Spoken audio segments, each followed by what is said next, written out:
Selamat duduk Bapak Ibu Saudara sekalian, Shalom. Saudara yang dalam Tuhan, bulan Juli merupakan bulan masa persiapan di dalam MCC, di dalam kegerakan MCC, dalam sesuai dengan tema Mission in Action, yaitu bulan Juli ini kita membangun wacana, latar belakang, dan juga membangun pemahaman tentang misi, tentang kehidupan yang menjadi berkat bagi banyak orang. Nah saudara, maukah saudara menjadi berkat bagi banyak orang? Amin. Yang setuju katakan amin. Amin, puji Tuhan ya. Nah saudara, artinya menjadi berkat bagi banyak orang itu tidak selalu gambarannya materi saudara ya kan. Berpikir, wah saya bisa apa Pak, saya nggak punya apa-apa Pak, saya kan masih seperti ini Pak dan sebagainya. Saya masih banyak pergumulan Pak. Untuk menjadi berkat bagi banyak orang saudara, bukan berarti kita sudah berhenti bergumul dan juga sudah sempurna. Amin. Tetapi ketika kita mau menjadi berkat bagi banyak orang, yang penting kita menyadari hidupku menggenapi firman-Mu. Tadi seperti dikatakan, pujian tadi saudara ya. Nah saudara yang kasih dalam Tuhan, kalau hidup ini hanya berfokus kepada diri kita saja, kepada kebutuhan kita saja, kepada apa yang kita perlukan, kepada apa yang menjadi perbendaharaan kita, maka saya percaya kehidupan itu menjadi sangat sempit. Karena untuk saya, dari saya, oleh Tuhan. Begitu saudara ya kan? Seharusnya kita menerima segala sesuatu yang dari Tuhan, kita kemudian juga boleh menjadi berkat bagi banyak orang. Yang setuju katakan amin. Saudara yang dalam Tuhan, mari kita lihat ya. Ada satu tema saya angkat hari ini, yaitu bersaksi atau basa-basi. Wah, coba sebut sama-sama 2, 3. Bersaksi atau basa-basi. Nah, saudara yang dalam Tuhan, minggu lalu ya, 2 minggu yang lalu kita ada retreat sinode. Dari tanggal 27 sampai tanggal 30 Juni. Ya. Nah itu ada sekitar 600 hamba Tuhan, gembala sidang sudah hadir di Salatiga. Ya, di Salatiga tepatnya tuh di Kopeng. Kopeng itu berarti dari Salatiga kurang lebih sekitar ya mungkin 20 menit lah. Saudara ya kan, naik ke atas gitu, saudara ada sekolah teologi namanya STT Sangkakala. Nah di situ berkumpullah 600 hamba Tuhan, saudara, gembala-gembala, pendeta-pendeta muda untuk retreat bersama. Ada satu teman saya dari Jakarta ya. Dia menggembalakan di Jakarta ini, saudara ya. Nah dia ini juga seorang pengusaha, ya dia ya masih muda sekali, ya. Jadi dia ini mau datang ke sana, cuman nggak bisa nentuin waktunya karena mengatur pekerjaan dan juga pelayanan di kota dan pergi retreat. Akhirnya saudara dia cari tiket mendadak begitu, kurang lebih tanggal 28 kalau tidak salah ya Pak. Tanggal 28 dia mau berangkat ke sana, dia lihat tiket, wah mahal sekali. Ya, sudah bisa bayangkan Semarang, Jakarta Semarang 3,7 itu mahal banget gitu ya. Kalau naik pesawat gitu. Nah terus dia cari tiket kereta api nggak ada juga, habis ya karena itu pas liburan panjang Idul Adha kan, panjang seperti itu. Lalu alternatif terakhir adalah naik bus. Wah, naik bus, ya kan? Naik bus berapa lama? Ya kurang lebih sekitar 6 jam. Ya, lalu dia datang ke satu PO bus begitu saudara. Ini bus langsung ke Salatiga. Oh langsung. Berapa jam? Kurang lebih sekitar 6 jam lah. 5 sampai 6 jam. Karena lewat tol kan sudah lancar gitu saudara kan. Wah belilah saudara. Dengan harga yang lumayan tinggi 700.000 saudara kan. Naik bus yang ya bus biasa gitu saudara kan, bus eksekutif biasalah begitu ya, bukan super eksekutif, bukan juga bus yang bisa sleeper gitu saudara, bisa tidur gitu bukan ya, bisa tidur di mobil tapi dalam kondisi duduk ya saudara. Kalau sleeper kan biasanya ada tempat duduk, tempat tidurnya. Nah saudara yang dalam Tuhan, naiklah dia, kata calonnya ini langsung Pak Salatiga ya kan, 2 kursinya gitu saudara. Wah enak, full AC segala macam. Udah singkat ceritanya jalan ya. Jalan dia berhenti di tempat-tempat tertentu saudara. Wah ini mungkin karena jemput penumpang ya oke lah saudara kan. Ternyata setelah di tengah perjalanan saudara, dia jemput penumpang di pinggir jalan. Itu di dalam bus kursi bisa tumbuh. Muncul kursi-kursi siluman saudara. Di gang-gangnya itu muncul kursi. Akhirnya penuh orang. Ya kan, penuh orang. Terus setiap pintu tol kota-kota saudara, Tegal, terus juga Cirebon, kemudian ke kota mana lagi, Pekalongan. Itu keluar tol terus saudara. Keluar tol terus ya, nurunin penumpang, ngambil penumpang. Alhasil 12 jam sampai di Salatiga saudara. Itu di depan pintu tolnya, tol Bawen. 12 jam. Saudara bisa bayangkan ya. Nah saudara yang gak dalam Tuhan, saudara bisa mengerti maksud saya. Jangan sampai kita jadi orang Kristen kayak calo angkutan. Setuju saudara? Ya. Ikut Yesus enak loh, luar biasa loh. Wah ikut Yesus tuh diberkati Tuhan loh segala macam. Tapi kita sebenarnya cuma ngomong tok. Ini namanya basa-basi. Itu saudara ya kan? Ini namanya basa-basi saudara. Ya. Nah saudara yang gak dalam Tuhan, hari ini kita hidup di dalam dunia medsos. Ya. Semua informasi ada di situ. Saudara mau cari khotbah dari khotbah yang lucu, yang keras, yang tentang keluarga, tentang anak, tentang gereja, sampai khotbah sesat ada. Setuju saudara? Semua ada. Saudara yang dalam Tuhan, pernahkah saudara berpikir setiap tren itu ya, tren medsos, tren live streaming, tren khotbah-khotbah yang ada di media sosial itu, satu titik ada titik jenuhnya. Setuju gak? Bisa mengerti saudara? Artinya apa? Titik jenuhnya orang bukan hanya butuh pengetahuan. Amin. Dia butuh apa? Lihat langsung pelaku dari kebenaran. Amin saudara. Nah inilah yang dibahas oleh Yakobus kepada jemaat, kepada orang-orang Yahudi di perantauan. Yang terserak karena penganiayaan, yang terserak karena bisnis, yang terserak karena dulunya pernah ditawan, yang terserak karena berbagai macam alasan. Sehingga Yakobus menulis surat supaya jemaat di perantauan memiliki kehidupan yang bukan hanya sekedar basa-basi, tetapi kehidupan yang memiliki contoh teladan di dalam dirinya sebagai pelaku firman. Amin. Itulah bersaksi. Oh berarti harus sempurna dulu. Enggak, saudara. Bukan begitu. Tapi kan ada perempuan Samaria ketika bertemu dengan Yesus. Lalu dia bercerita ke Samaria. Lalu orang banyak mengikuti dia bertemu dengan Yesus. Saudara perhatikan baik-baik. Bukankah dia belum terlihat perubahannya? Saya mau katakan pada saudara. Pada saat itu figurnya ada langsung. Yaitu siapa? Yesus. Amin. Nah sekarang orang melihat Yesus seharusnya di mana? Bukan dalam mimpi. Bukan di awang-awang. Bukan mereka-reka dengan meditasi. Wah ini Yesus nih. Rambutnya panjang. Jubah putih. Mukanya bersinar. Sampai gak kelihatan. Bukan begitu. Orang harus lihat Yesus dari mana?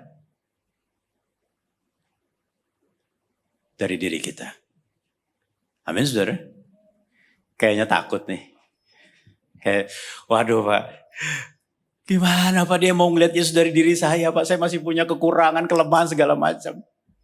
Justru disitulah Yesusnya semakin nyata. Amin saudara. Amin. Terang itu akan kelihatan jelas di tengah kegelapan. Kayaknya gak yakin nih. Saya ulangin ya. Terang itu akan sangat kelihatan ketika di tengah kegelapan. Artinya apa?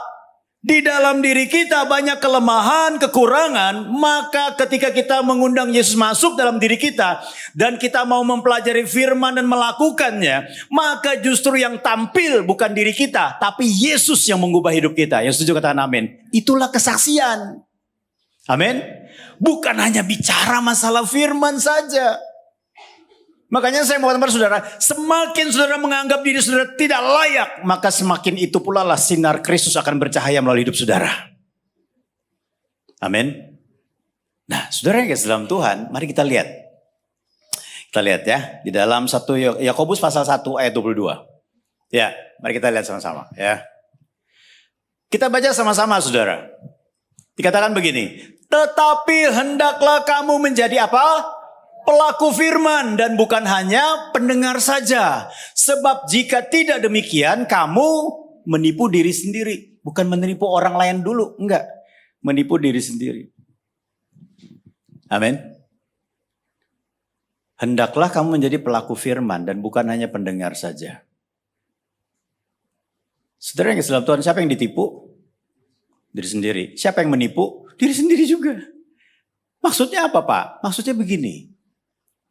Saudara datang ke gereja, saudara persiapan dari sejak 2 jam yang lalu, saudara bereskan tubuh saudara dengan mandi, dengan berdandan, dengan berpakaian rapi, dengan bagus, dengan wangi, datang ke gereja. Lalu muji Tuhan. Amin saudara. Itu bangkitlah dan bercahayalah gitu saudara. Terus apa lagi? Pujian penyembahan mau masuk firman. Hidupku menggenapi firman-Mu. Suaranya bergetar. Iya kan? Saking menghayatinya begitu saudara. Ya. Terus ketika dengar firman Tuhan. Wah, firman Tuhannya menyentuh sekali. Iya kan? Belum disentuh sudah tersentuh. Ya saudara kan? Saking karismatiknya saudara. Saudara berkata amin diminta atau tidak? Amin. Bahkan ilustrasinya pun diaminin, saudara. Bukan firmannya gitu. Ya kan? Amin. Tapi ketika masuk dalam dunia nyata, padahal baru dengar firman Tuhan tentang kekhawatiran, bahwa Tuhan menjamin setiap orang percaya berada dalam genggaman dan pemeliharaannya. Ketika berhadapan dengan sesuatu yang mengkhawatirkan saudara, lalu mulai ucapan-ucapan, persungutan, penyangkalan-penyangkalan terjadi. Oh tapi kan itu di gereja, sekarang kita menghadapi dunia nyata dan sebagainya. Saya mau katakan kepada saudara, inilah yang disebut dengan menipu diri sendiri. Nanti bercermin, lihat wajah saudara. Bisakah saudara jujur, ternyata ini yang suka nipu saya. Pernah bisa begitu saudara? Kalau kita hanya mendengar firman tapi tidak melakukan. Jadi jangan salahkan orang lain buru-buru saudara. Habis begini sih, habis situasinya begini pak. Kondisinya begini pak, pendetanya begini pak. Makanya saya gak melakukan firman Tuhan. Jangan seperti itu. Katakan amin. Karena ketika firman datang dalam hidup kita, dia sedang berurusan secara pribadi dengan kita. Katakan amin. Bukan kepada orang lain. Wah saya gagal dan saya melakukan dosa lagi karena dia pak, karena begini begitu. Itu keputusanmu, bukan keputusan orang lain. Amin. Nah saudara yang kasih dalam Tuhan, dikatakan apa? Tapi hendaklah menjadi pelaku firman dan bukan hanya pendengar saja. Sebab jika tidak demikian, kamu menipu diri sendiri. Seharusnya kata amin terhadap firman Tuhan di dalam ruang ibadah. Amin juga ketika kita berada di luar. Seharusnya ketika kita berkata amin di dalam ruang ibadah, kita juga berkata amin ketika berhadapan muka dengan muka sesuatu yang mengkhawatirkan kita. Amin saudara. Berarti kita jujur dengan diri kita sendiri. Nah saudara yang kasih dalam Tuhan, mari kita akan lihat saudara. Dorongan Yakobus ini bukan hanya agar orang percaya bertumbuh dalam iman. Tetapi ketika mereka bersaksi bukan hanya basa-basi. Saudara yang kasih dalam Tuhan, saudara percaya, wah Yesus pernah tolong saya pernah ditolong Tuhan. Lalu apa yang Yesus tolong buat kamu? Ya Yesus tolong saya, pernah ditolong? Belum pernah. Tapi saya percaya Yesus tolong saya. Saudara yang kasih dalam Tuhan, di dalam ruang ibadah ini, dimanapun saudara menyaksikan acara ini ataupun khotbah ini saudara, ya ini adalah sebuah tempat di mana engkau mendengar kebenaran firman Tuhan. Tetapi ketika engkau keluar dari tempat ini atau selesai dengan acara ini, saudara akan diperhadapkan dengan dunia nyata dan itulah ruang pertarungan iman kita. Apakah kita sedang membangun iman atau kita hanya mendengar firman Tuhan? Apa kita sedang membangun kesaksian hidup atau kita hanya sekedar menjadi orang yang berbasa-basi tentang Injil? Makanya gini loh saudara. Ketika menghadapi tantangan dalam hidup, jangan buru-buru berkeluh kesah. Yang pertama, yang kedua, jangan buru-buru menyalahkan orang. Yang ketiga, jangan buru-buru menyalahkan situasi dan keadaan. Kita percaya Tuhan bisa membuat segala sesuatu mendatangkan kebaikan bagi kita. Katakan amin. Bagi siapa? Bagi orang yang mengasihi Dia. Artinya apa? Di tengah situasi apapun, aku tetap mengasihi engkau. Saya percaya ketika saudara mengasihi Tuhan, maka apa yang Tuhan katakan menjadi isi hati saudara. Amin. Pasti di sini pernah ya punya pacar atau pernah pacaran lah. Ya kan? Atau di sini masih ada jomblo. Ya. Jomblo berpasangan kata teman saya di Sleepy, saudara ya. Berarti bukan jomblo dong. Bukan, masih PDKT Pak. Oh gitu ya, sudahlah. Ketika orang yang kita kasihi mengatakan sesuatu, jadi pikiran kita enggak? Jadi pikiran kita saudara? Atau sudahlah. Atau ditulis saja di notebook. Ya sudah. Begitu saudara. Pasti di pikiran. Wah. Dia bilang. Dia pengen banget. Makan bakso di pengkolan gang. Ya saudara. Misalnya begitu ya. Lagi pacaran saudara kan. Jadi pikiran gak buat saudara? Kapan ya gue bisa ajak dia ya? Kapan ya? Wah, kita kumpulkan kekuatan. Kekuatan dan juga kekuatan finansial, saudara. Supaya bisa ajak makan bakso. Itu perkara yang sederhana. Saya percaya ketika kita percaya dan mengasihi Kristus, saya percaya apa yang menjadi isi hati dan kehendak Dia juga ada dalam diri kita. Amin. Nah saudara yang kasih dalam Tuhan, sebab ada perbuatan, sehingga ada perbuatan sesuai yang disaksikan mereka lakukan dan hidup berubah. Artinya apa? Ketika suara Kristus, kehendak Kristus dalam kehidupan kita dan kita lakukan, maka pasti perbuatan itu mendatangkan manfaat bagi kita. Dan itu bisa menjadi dasar kesaksian kita. Ya. Nah, mari kita lihat nasihat Rasul Yakobus agar bersaksi bukan sekedar basa-basi. Yang pertama adalah buang dan terima. Wah, ini apa nih Pak? Ya, buang dan terima. Ya. Mari kita lihat ayat firman Tuhan di dalam 21 ya, ayat 21. Sebab itu buanglah segala sesuatu yang kotor dan kejahatan yang begitu banyak itu, dan terimalah dengan lemah lembut firman yang tertanam di dalam hatimu yang berkuasa apa? Menyelamatkan jiwamu. Dikatakan demikian. Artinya apa saudara? Sebab itu buanglah segala sesuatu yang kotor dan kejahatan yang begitu banyak itu. Artinya apa? Ternyata di lingkungan orang Kristen perantauan pada saat itu saudara, masih ada kehidupan yang belum beres. Masih ada kehidupan yang kotor. Masih ada kehidupan yang belum sempurna. Masih ada kehidupan yang penuh dengan kejahatan. Ada.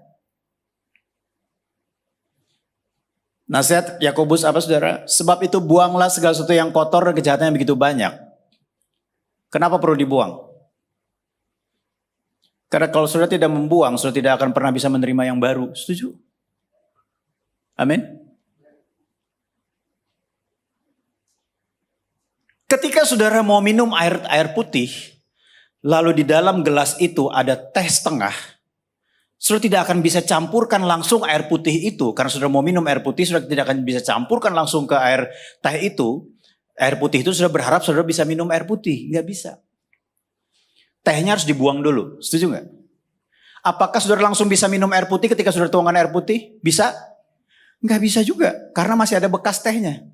Saudara pernah mendengar tentang kirbat anggur yang baru? Amin saudara. Kenapa pakai kirbat anggur yang baru?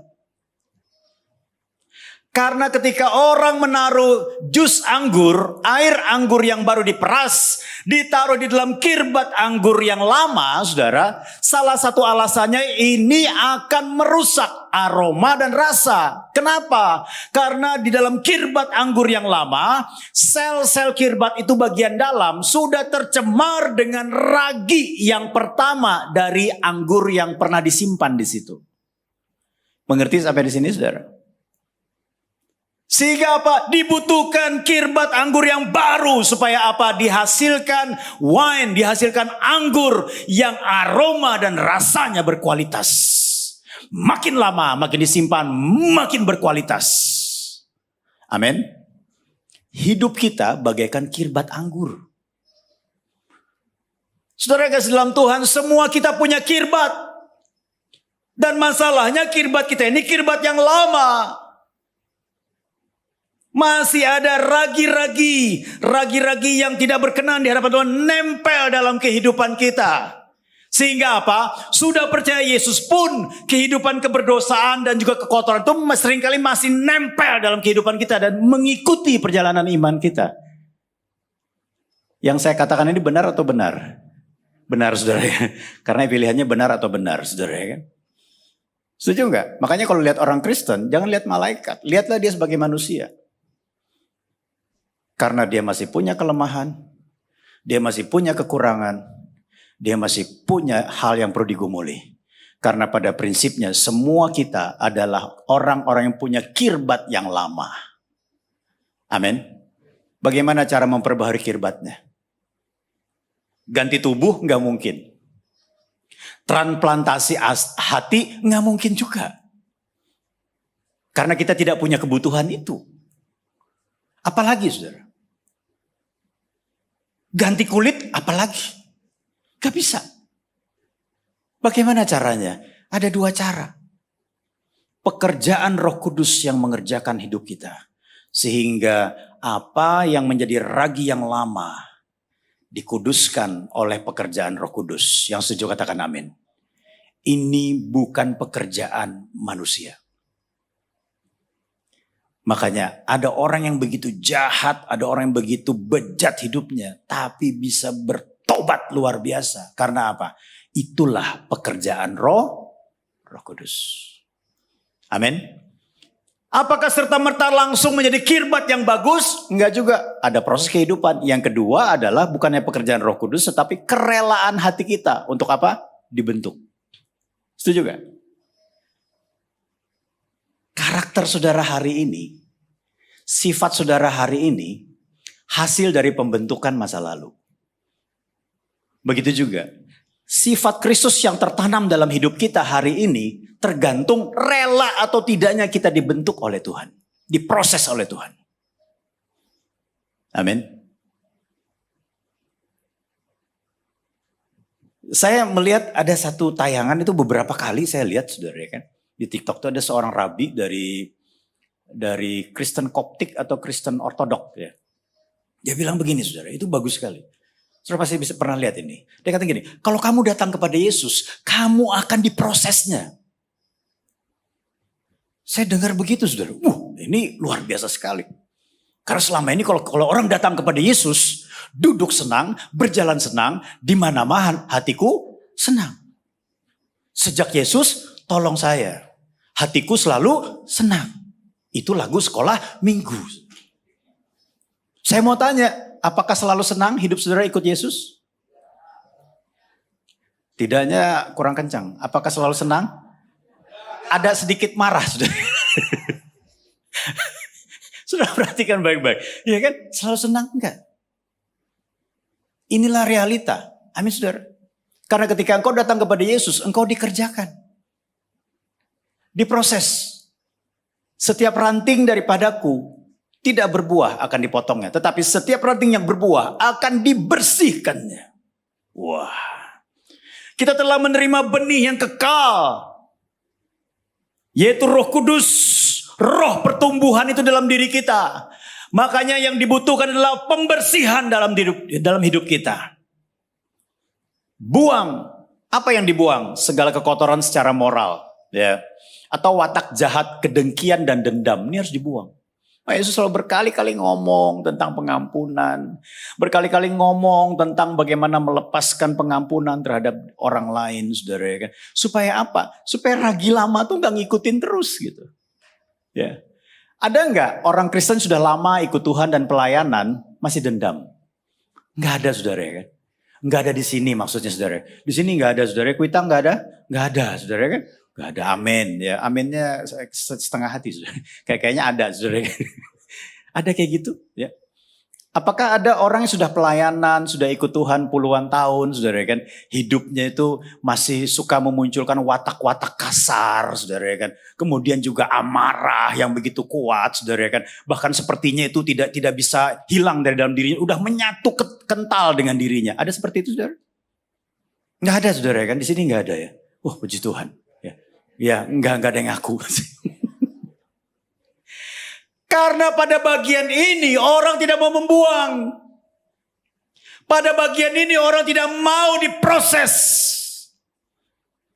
Akibatnya dia tidak mau membuang hal itu. Bagaimana bisa menerima yang baru dalam kehidupan saudara?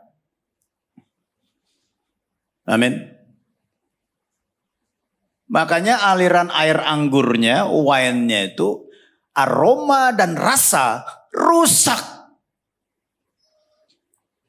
Kekristenannya menjadi batu sandungan bagi orang lain. Atau dalam taraf tertentu, kelihatan luar biasa, anak terang banget nih. Tapi ketika dibawa ke satu titik di mana dia terhimpit, mengalami kesesakan, mengalami pergumulan, aslinya keluar. Ada yang kayak gitu, saudara? Ya, banyak, saudara. Jawabannya bukan ada lagi, tapi banyak, saudara. Kan? Saudara perhatikan baik-baik. Yang perlu kita terima apa? Yang perlu kita terima adalah firman yang tertanam di hatimu. Firman yang tertanam di hatimu. Saya merenung, firman apa itu? Ya. Dalam hubungannya dengan surat Yakobus ini, tadi saya sampaikan surat ini ditujukan kepada jemaat Kristen di perantauan. Nah, jemaat Kristen di perantauan itu, saudara, selain mereka adalah orang-orang Yahudi yang sudah khatam secara Taurat, saudara, secara hukum Taurat, mereka juga adalah orang-orang yang menerima Yesus Kristus sebagai Tuhan dan Juru Selamat dan menerima ajaran Yesus. Nah, maksud daripada surat Yakobus ini disampaikan kepada mereka di perantauan, terimalah. Terima itu bicara tentang apa, saudara? Setujuilah, terimalah, sambutlah, ya. Artinya apa? Sambut firman itu menjadi penuntun dalam kehidupanmu. Firman itu sudah ada dalam kehidupanmu. Saya mau tanya, bisakah saudara menghitung berapa banyak khotbah yang saudara dengar selama hidup saudara? Kalau saya nggak bisa. Terlalu banyak. Belum lagi baca Alkitab harian. Belum lagi baca renungan harian. Belum lagi baca Alkitab berurutan dan sebagainya. Terlalu banyak. Amin, saudara. Berarti firman sudah diterima? Sudah. Sudah ada? Sudah. Tinggal penerimaan firman itu dalam artian apa? Persetujuan. Aku mau menyetujui firman ini dilakukan. Akulah yang menjadi pelakunya. Amin, saudara. Jadi firman itu yang banyak itu bermanfaat dalam kehidupan kita. Ya. Nah, membuang kekotoran moral dan menerima firman-Nya berdampak apa? Dampaknya apa? Bisa ditampilkan slide-nya, saudara. Terus, sekali lagi.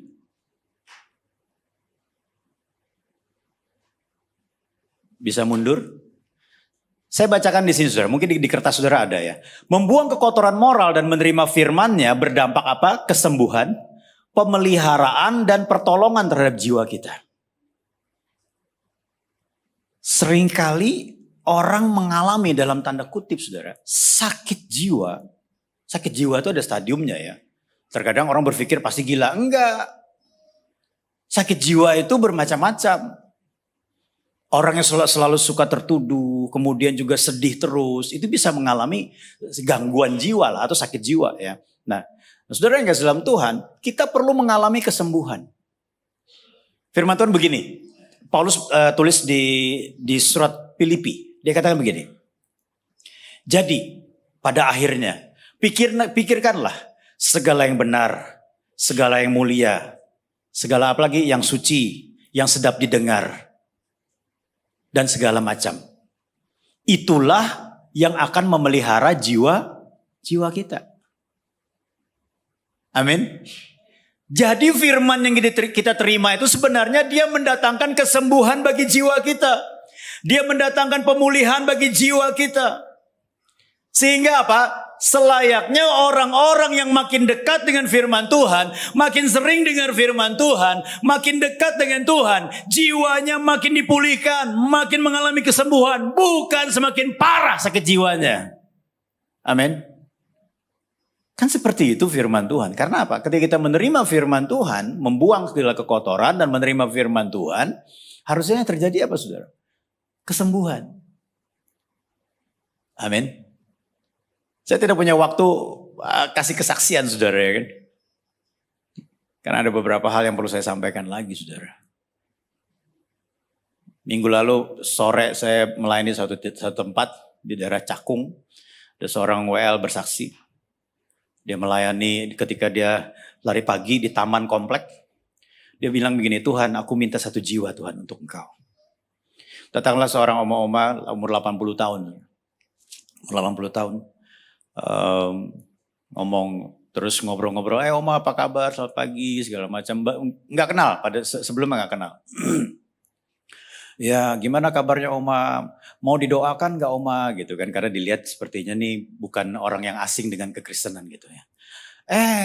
Curhat segala macam. Dia katanya dia bilang beginilah begitu tentang anak mantu, cucu dan sebagainya. Sampai beberapa waktu ini dia nggak bisa tidur. Itu saudara kan. Kenapa? Karena mikirin mantunya lah, anak cucunya dan sebagainya gitu saudara kan. Siapa yang ke gereja dalam keluarga Oma? Cuman dia sendiri saudara. Padahal semuanya Kristen, sudah bisa bayangkan. Ya, ini kan menjadi sebuah pergumulan buat dia. Sehingga dia tidak bisa tidur. Ada hal-hal lain lah yang negatif yang dia ceritakan. Cuman saya nggak bisa umbar di sini saudara kan karena waktu. Terus saudara singkat ceritanya, mau nggak Oma didoakan? Mau.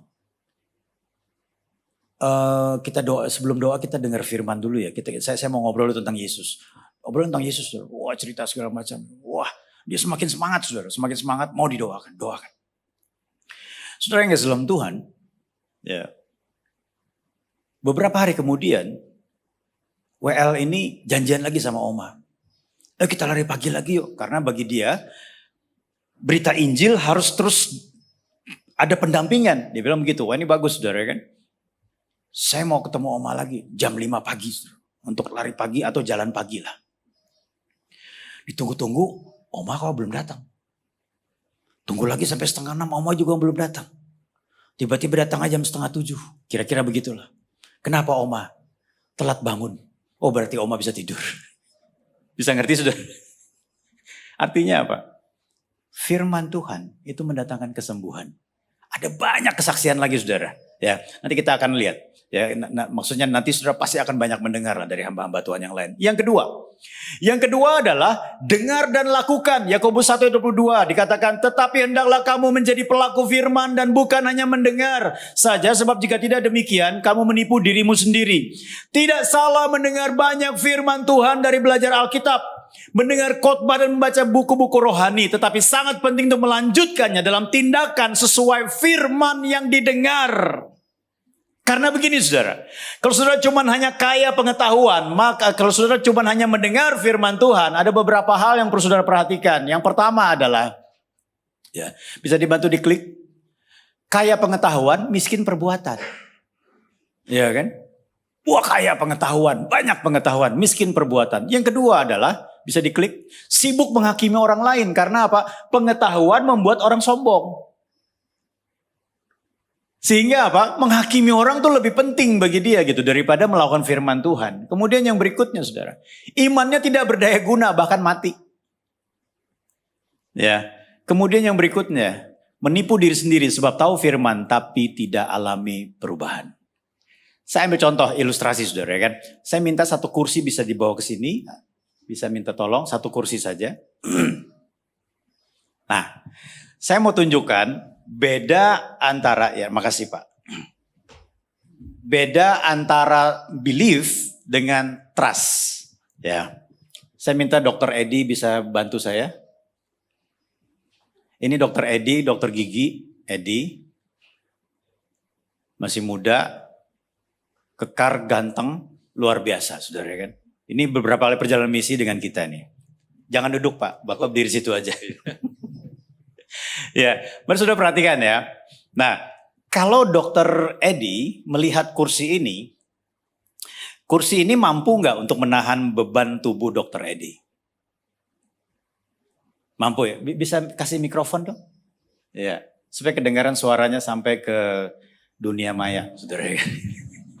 Ya, saya ulangi pertanyaannya. Kalau Dokter Edi melihat ini kursi, kira-kira bisa didudukin dan mampu menahan bobot tubuh Pak Edi, Dokter Edi enggak? Mampu. Mampu ya. Nah, saudara perhatikan baik-baik ya. Berarti Dokter Edi dia percaya bahwa kursi ini bisa didudukin. Setuju ya? Udah duduk belum? Belum. Udah duduk belum? Belum. Itu belief. Percaya.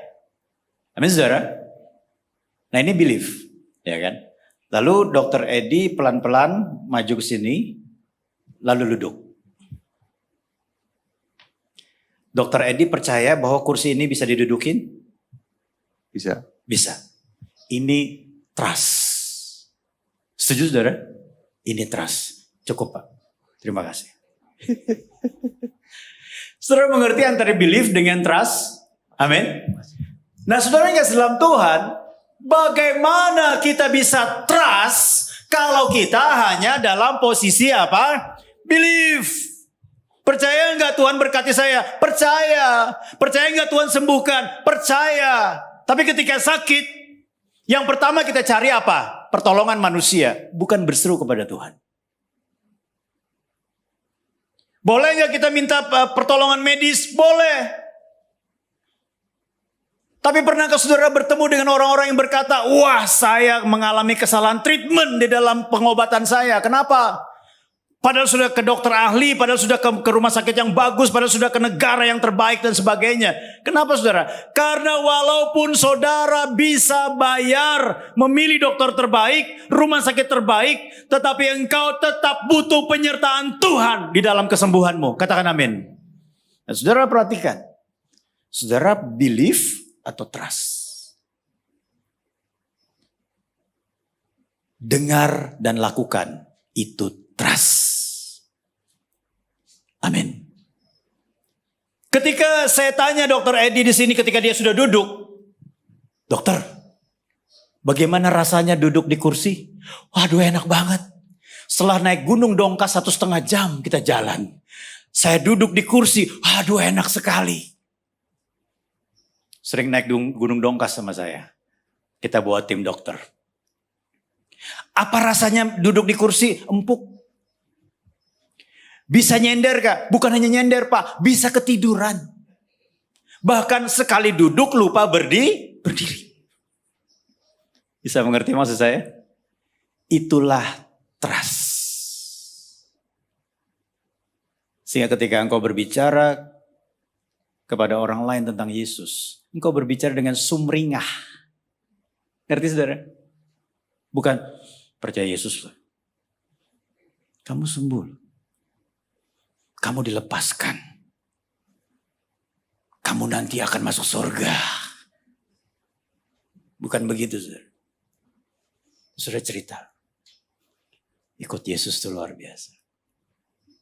Buktinya saya. Kamu tanya apa? Pengalaman saya ikut Yesus, kesembuhan, keluar dari kekhawatiran. Saya bisa ceritakan dengan sukacita. Amin, saudara. Itu. Karena apa? Trust. Bukan belief. Masih mau lanjut? Waktunya habis. Waktunya habis ya. Boleh saya lanjut 5 menit aja. Ibu ya. Boleh ya saudara ya kan? Ya. 10-15. Ya baik. Nah saudara yang ketiga adalah teliti dan tekuni. Ya, Yakobus 1:25 dikatakan begini, tetapi barang siapa meneliti hukum yang sempurna, yaitu hukum yang memerdekakan orang, dan ia bertekun di dalamnya, jadi bukan hanya mendengar untuk melupakannya, tetapi sungguh-sungguh melakukannya, ia akan berbahagia oleh perbuatannya. Saudara perhatikan baik-baik. Meneliti bicara tentang apa? Melihat dengan seksama. Artinya apa? Sekarang didengaran firman-Nya, meneliti itu sama dengan menggali lebih dalam sehingga menemukan lebih banyak dari apa yang dilihat di permukaan. Jadi jangan hanya puas dengar firman Tuhan saja. Mari lakukan penelitian secara pribadi dengan hal-hal yang sifatnya sederhana saja. Tidak perlu saudara harus mengerti yang namanya hermeneutik, homiletik. Kalau saudara memang sebagai seorang pembicara perlu belajar tentang itu. Tapi sebagai seorang jemaat, pahami dengan baik, renungkan firman Tuhan dengan baik. Teliti apa maksud Tuhan. Saudara yang dalam Tuhan, saudara pasti udah lihat berita tentang kapal selam mini, saudara ya, yang Titanic Marine itu, saudara ya, yang masuk ke kedalaman berapa, saudara? 3,8 kilometer, 3.800 meter ke bawah laut untuk melihat puing-puing dari kapal Titanic. Itu biaya tiketnya saudara mahal sekali. 2,7 miliar saudara. Satu orang. Saudara tahu kenapa itu bisa terjadi, saudara? Ternyata tekanan udara, padahal bahan daripada kapal selam mini ini, saudara, terbuat dari bahan pesawat yang tahan tekanan yang begitu kuat, saudara. Ternyata tekanan udara di atas dengan tekanan air di bawah laut yang 3,7 atau 8 kilometer itu, saudara, itu beda. Karena air laut itu adalah benda cair ya, sedangkan itu di atas itu adalah udara. Itu beda. Ketika masuk, wah mereka menikmati, lihat-lihat sebentar segala macam, tiba-tiba meledak. Des. Meledaknya bukan keluar tapi kempes. Des. Karena apa? Karena udara vakum di dalam. Ya, tekanan yang begitu kuat sehingga apa? Ada 5 atau 6 orang di sana langsung seketika tewas. Kenapa, saudara, hal yang bisa terjadi? Penelitian sudah dilakukan? Sudah. Tetapi ada satu sisi yang tidak diperhitungkan. Berarti apa? Di dalam kehidupan kita, di dalam kita ikut Kristus, kita perlu meneliti apa yang Tuhan katakan dalam hidup kita. Sehingga apa? Kita tidak keluar menjadi orang-orang yang kecewa dengan Tuhan. Kita perlu meneliti apa yang Tuhan katakan. Barang siapa ikut aku, dia harus apa? Menyangkal dirinya, pikul salibnya, mengikut aku. Ini bicara tentang apa, saudara? Ini bicara tentang bahwa kehidupan mengikut Kristus tidak hanya sampai berkata ya dan amin terhadap Yesus sebagai Tuhan dan Juru Selamat. Tetapi kehidupan di dalam Kristus artinya masuk dalam sebuah proses. Sehingga engkau menjadi orang yang mengikut Kristus. Bukan hanya mengikuti kemana dia pergi dan mengikuti perkataannya. Tapi dari tampilan hidupmu ada keserupaan dengan Kristus. Katakan amin. Mari kita lihat. Ada beberapa hal yang saya tulis di situ, saudara ya. Untuk berpengetahuan butuh mendengar firman-Nya. Setuju? Dengerin aja firman-Nya, saudara, pengetahuan saudara akan banyak. Tapi yang kedua, terus untuk berpengertian perlu perenungan firman-Nya. Yang ketiga, untuk beriman perlu berbuat sesuai firman-Nya. Setuju, saudara? Yang keempat adalah untuk berbuah butuh tekun lakukan firman-Nya. Karena buah itu hasil dari proses. Buah itu tanda jenis. Buah itu tanda kedewasaan. Terus lanjut lagi. Dunia sekitar membutuhkan orang-orang yang bersaksi, bukannya sekedar basa-basi. Yang berikutnya ayat terakhir. Mari kita baca sama-sama. 2, 3. Milikilah cara hidup yang baik di tengah bangsa-bangsa bukan Yahudi. Supaya apabila mereka memfitnah kamu sebagai orang durjana, mereka dapat melihatnya dari perbuatan-perbuatanmu yang baik dan memuliakan Allah pada hari Ia melawat mereka. Yang setuju katakan, amin. Surat Petrus sama dengan surat Yakobus ditujukan kepada orang-orang Kristen di perantauan. Tekanannya adalah cara hidup yang baik. Biarlah firman ini boleh menjadi kekuatan bagi kita dan kita terus bertumbuh sehingga ketika kita bersaksi keluar, kita bukan hanya berbasa-basi. Tapi kita bersaksi dengan wajah, apa tadi saudara? Sumringah. Katakan sama-sama, 2, 3, sumringah. Kau ngomong sumringahnya, sumringah. Bukan begitu. Katakan sekali lagi dengan ekspresi, sumringah. Baik, mari kita berdiri sama-sama, saudara, ya kan? Kita berdoa sama-sama. Kita naikkan pujian tadi, saudara, hidupku menggenapi firman-Mu.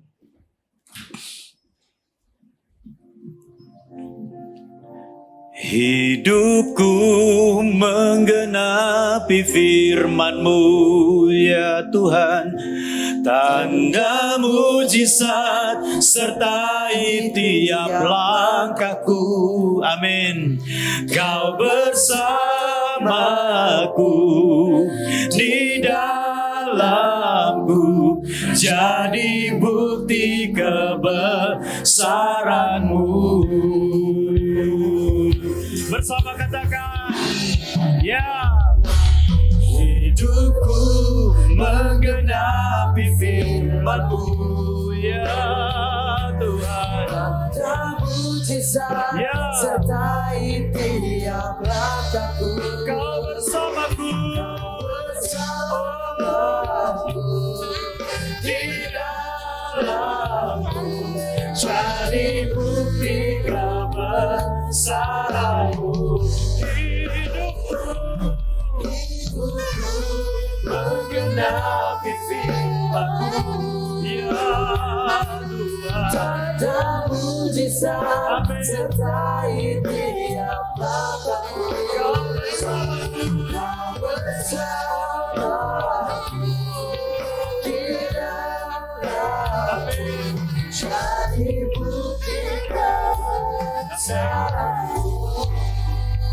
Biar singkat saja menaikkan pujian ini. Saudara renungkan firman Tuhan. Tuku menggenapi firman-Mu. Sudahkah engkau membuang segala kotoran moral dan berbagai macam hal yang perlu dibuang, ditanggalkan, dan menerima firman yang tertanam di dalam hati kita, menyetujui firman, mau belajar melakukan firman yang tertanam di dalam hati kita. Dan yang kedua, maukah kita mendengar dan melakukan, bukannya sampai kepada pengetahuan, tapi praktek firman Tuhan. Itu penting bagi kita. Dan yang ketiga, teliti baik-baik kebenaran firman Tuhan melalui perenungan pribadi, melalui perjumpaan pribadi dengan firman Tuhan setiap hari, dan bertekunlah di dalamnya. Jadi bukti kebesaran-Mu. Jika saudara sepakat dengan firman ini, buka tanganmu di hadapan Tuhan.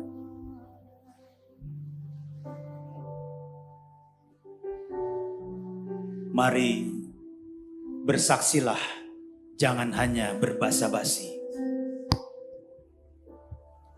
Karena hari-hari ini orang dapat mengenali yang mana kesaksian, yang mana basa-basi. Jadilah orang yang mengalami berjalan hidup bersama dengan Tuhan. Karena mau diproses oleh Tuhan, karena mau belajar mengikuti kebenaran firman Tuhan. Mari buka tanganmu di hadapan Tuhan jika engkau setuju dengan firman hari ini. Biarlah firman ini menjadi suara Tuhan menetap dalam batinmu. Sehingga kau ingat bahwa engkau bukan hanya dipanggil untuk dimerdekakan. Engkau bukan hanya dipanggil untuk supaya engkau mengalami kelepasan, kesembuhan, pemulihan. Tetapi engkau juga dipanggil untuk menjadi terang dan garam. Dengan kesaksian, bukan dengan basa-basi. Bapa di surga, engkau melihat tangan yang terbuka. Kiranya Tuhan hati kami boleh terbuka untuk firman-Mu, terbuka untuk engkau pakai, terbuka untuk menyaksikan, bukan hanya berbasa-basi. Karena kami tahu, kami berjalan bersama dengan Kristus, kami mengalami apa yang Tuhan lakukan dalam hidup kami dan melalui hidup kami. Tolong kami Bapa, untuk membuang segala yang kotor, yang tidak berkenan di hadapan-Mu. Dan untuk menerima firman yang tertanam di dalam batin kami, seberapa banyak yang sudah Kau tanamkan dalam batin kami. Biarlah kami boleh mendengar setiap apa yang menjadi tuntunan-Mu dan melakukannya. Tidak mengeraskan hati. Sehingga kami boleh menjadi pelaku firman. Bukan hanya pendengar saja. Biarlah juga kami boleh meneliti firman Tuhan. Dan bertekun di dalamnya. Untuk melakukannya. Sehingga ada kebahagiaan dari dalam. Karena Kristus yang berkuasa atas hidup kami. Bukan diri kami. Tolong kami Tuhan. Pimpin kami ya Bapa. Kiranya tangan penyertaan-Mu sempurna dalam kehidupan kami. Beri kami kekuatan untuk melakukan firman ini Tuhan. Pada saat kami menghadapi dunia nyata. Pada saat kami menghadapi kehidupan di luar dari tembok gereja ini Tuhan. Kami tetap teguh berpegang pada firman-Mu. Dalam nama Tuhan Yesus Kristus. Turunkan tangan saudara. Bapa kami berdoa Tuhan untuk bangsa dan negara kami. Indonesia. Kiranya tangan kasih setia-Mu senantiasa hadir atas bangsa ini. Dalam menyambut tahun politik, kami percaya Tuhan ada eskalasi suhu politik yang akan terjadi. Tetapi kami percaya Engkau adalah Tuhan yang memegang kendali. Engkau sanggup menebarkan damai sejahtera atas bangsa ini di dalam nama Yesus Kristus. Bahkan Tuhan, pemimpin pemerintahan, presiden, wakil presiden, dan jajaran para menteri. Semua mereka adalah orang-orang yang diberikan hikmat oleh Tuhan. Untuk boleh mengatur segala sesuatu dan mempersiapkan pesta politik di tahun depan. Ada damai sejahtera Tuhan. Ada kekuatan dari Tuhan. Ada hikmat Tuhan yang Kau taburkan. Juga berdoa untuk gereja-gereja bila mereka berkontribusi. Bukan hanya berdoa untuk bangsa ini, tetapi mengkontribusikan oleh kehidupan jemaat. Boleh menjadi terang di tengah-tengah bangsa ini Tuhan. Sehingga bangsa ini penuh dengan damai sejahtera. Karena ada anak-anak Tuhan yang menebar terang dan menjadi garam di lingkungan mereka. Terima kasih Bapak di surga. Berdoa juga untuk beberapa titik dari provinsi-provinsi di Indonesia yang sedang mengalami bencana. Di dalam nama Yesus, Engkau melawat menjamah orang-orang yang mengalami bencana. Setiap korban yang ada Tuhan, Engkau berikan kekuatan, bahkan pemerintah daerah setempat. Juga Engkau berikan hikmat untuk boleh menanggulanginya. Tangan Tuhan hadir menjamah mereka. Kami juga berdoa Bapa di surga. Segala sesuatu menjadi rancangan-rancangan roh jahat atas bangsa ini kami patahkan dalam nama Yesus Kristus. Rancangan kekacauan, huru hara, berbagai macam trik-trik yang tidak berkenan di hadapan Tuhan. Tuhan hadir dan kami percaya Engkau adalah Tuhan yang tidak pernah meninggalkan bangsa ini. Terima kasih Bapa di surga. Terima kasih Tuhan. Terima kasih Tuhan. Terima kasih Tuhan. Mari arahkan hatimu kepada Tuhan untuk menerima berkat. Biarlah damai sejahtera daripada Allah Bapa, cinta kasih daripada Tuhan Yesus Kristus dan persekutuan dengan Roh Kudus menyertai engkau sampai selama-lamanya. Kembalilah pulang dalam kehidupanmu kembali. Dan biarlah engkau terus bermitra dengan Tuhan, berjalan bersama dengan Tuhan dan firman-Nya, sehingga engkau dimampukan untuk bersaksi, bukan basa-basi. Dalam nama Bapa, Putra dan Roh Kudus, dalam nama Tuhan Yesus kami berdoa. Yang percaya katakan amin. Tuhan Yesus memberkati.